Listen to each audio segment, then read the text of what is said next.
Hey, Pastor Scott here with the Daily Word. As we look at this week in our radical series, having this faith like Jesus, we want to start off today looking at what it means to have this radical simplicity, just bringing a simple offering to Jesus of what we have. A very famous story in the Gospels is the story of the little boy who brings the fishes and the loaves. And of course, they have all these thousands of people there, and they've been there all day, and they're hungry, and they're like, we need to feed them or send them home or something. And Jesus says, well, let's figure out what to do. And he knew what he was going to do, but he's relying on his disciples to be a part of this.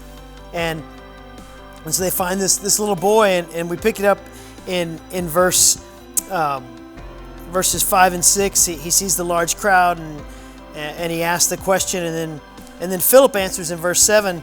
It would take 200 pieces of silver or thousands of dollars to us today to feed these people, and that probably wouldn't even be enough to get him a piece of bread and maybe a little snack. And then it says one of his disciples, it was Andrew, the brother to Peter, said, there's a little boy right here. He found him and brought him. He has 5 loaves of bread and 2 fish, but that's a drop in the bucket for a crowd like this. I love the story of the little boy who's willing to give that up. He basically says, I don't have a lot, Jesus, but they said you're in need of something, and so here's what I have.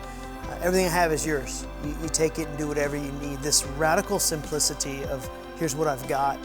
A pastor that used to lead worship for us when we were in San Antonio every Sunday when we gather right before church would start, we'd stand in circles, and he would always say, God, we just bring our fishes and loaves before you, and you use them. And it would just, that simplicity of that prayer, here's my fishes and loaves.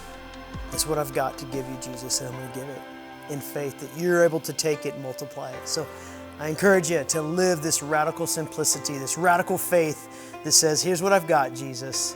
Take it and use it. It's yours. It's all yours.